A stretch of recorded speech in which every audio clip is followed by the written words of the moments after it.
દે દે પ્યાર દે બે ફિલ્મની વાર્તા અગાઉની ફિલ્મ જ્યાં પૂરી થઈ હતી ત્યાંથી આગળ વધે છે, જેમાં આશિષ, અજય દેવગણ અને આયેશા, રકુલ પ્રીત સિંહ તેમના અસામાન્ય વય તફાવતવાળા સંબંધને આગળ ધપાવે છે. શ્યામકુમારના નમસ્કાર. આજના વિડીયોમાં આપનું સ્વાગત છે. તો ચાલો આજે પણ મેળવીએ નવી જાણકારી, પણ ચેનલને સબસ્ક્રાઇબ કરવાનું ભૂલતા નહીં. આ વખતે કથાનો મુખ્ય ભાગ આશિષ દ્વારા આયેશાના પરિવારની મંજૂરી મેળવવા પર કેન્દ્રિત છે, જેઓ પોતાને પ્રગતિશીલ અને આધુનિક માને છે. આયેશાના પિતા રાજજી આર. માધવન અને માતા અંજુ ગૌતમી કપૂર શરૂઆતમાં આ સંબંધને સ્વીકારવા તૈયાર હોય તેવું લાગે છે, પરંતુ જ્યારે તેમને ખબર પડે છે કે આશિષની ઉંમર લગભગ તેમના જેટલી જ છે, ત્યારે સમસ્યાઓ ઊભી થાય છે.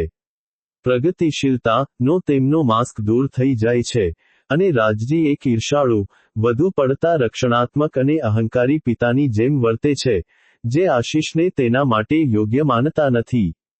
વાર્તા કોમેડી અને ડ્રામાના મિશ્રણ સાથે આગળ વધે છે, જ્યાં આયેશાના માતા પિતા આશિષ અને આયેશાના સંબંધોની કસોટી કરવા માટે આયેશાના બાળપણના મિત્ર આદિત્ય, મિઝાન જાફરી ના પાત્રને પણ વચ્ચે લાવે છે.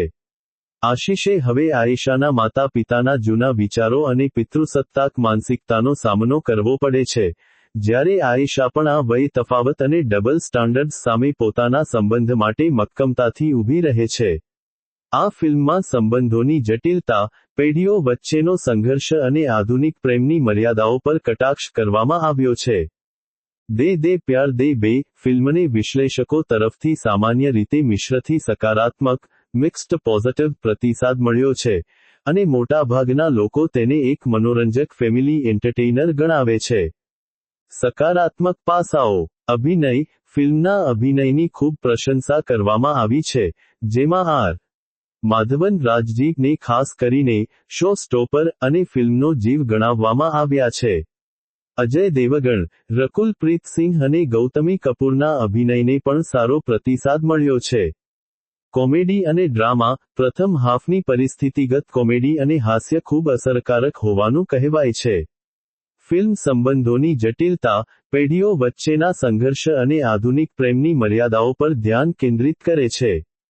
નવી થીમ. આ સિક્વલ અગાઉની ફિલ્મની થીમને આગળ વધારીને આશિષ દ્વારા આયેશાના માતા પિતાની મંજૂરી મેળવવાની વાત પર ધ્યાન કેન્દ્રિત કરે છે, જે આ સંબંધને એક નવી કોમેડી અને ડ્રામાનો એંગલ આપે છે. નકારાત્મક પાસાઓ. પટકથા અને ગતિ. કેટલાક વિશ્લેષકોના મતે ફિલ્મનો બીજો હાફ થોડો ધીમો લાગે છે અથવા ખેંચાયેલો, ડ્રેગ્ડ છે, જો કે અંતિમ ભાગ સારો હોવાનું પણ નોંધવામાં આવ્યું છે. અન્ય કેટલાક વિવેચકોએ પટકથાને અનુમાનિત પ્રેડિક્ટેબલ ગણાવી છે. ફોર્મેટ. કેટલાક વિવેચકોને આ ફિલ્મ એક લાંબી સિચ્યુએશનલ કોમેડી, સિટકોમ જેવી લાગી છે, જેનો પ્રભાવ થોડો ઓછો રહ્યો છે. નિષ્કર્ષમાં, વિશ્લેષકો માને છે કે દે દે પ્યાર દે બે એક હળવી, આનંદદાયક અને હાસ્યથી ભરપૂર ફિલ્મ છે, જે પરિવાર સાથે જોઈ શકાય તેવી છે. જો કે, આર. માધવન અને અજય દેવગણ વચ્ચેની ટક્કર અને અભિનય એ ફિલ્મનું મુખ્ય આકર્ષણ છે. શું તમે આ ફિલ્મ જોવાનું આયોજન કરી રહ્યા છો?